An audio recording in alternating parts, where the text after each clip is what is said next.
C'est un documentaire qui fait grand bruit et qui vient affirmer à nouveau que Woody Allen aurait eu des attitudes et des gestes plus que douteux envers Dylan, l'enfant adopté qu'il élevait avec l'actrice Mia Farrow. Les faits remontent à 1992 et la mère avait déjà donné l'alerte à l'époque.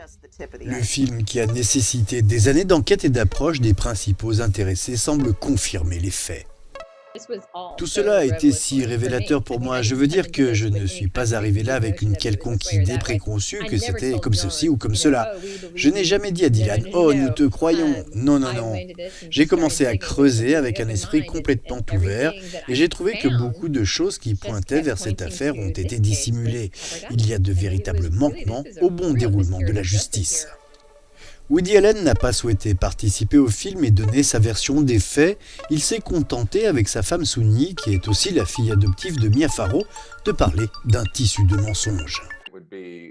Il aurait été merveilleux d'entendre sa version de l'histoire et de la mettre dans la série, mais là encore, il n'est pas surprenant qu'il ait dit non parce qu'il dit non à toutes les interviews.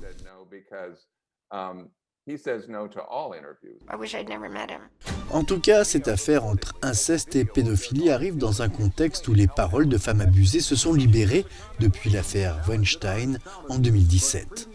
Dylan est l'une des premières à en avoir parlé publiquement dès les années 90.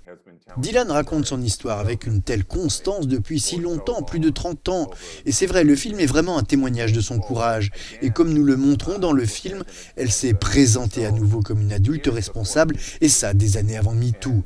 D'une certaine manière, elle est donc l'une des précurseurs principales de l'avènement de MeToo.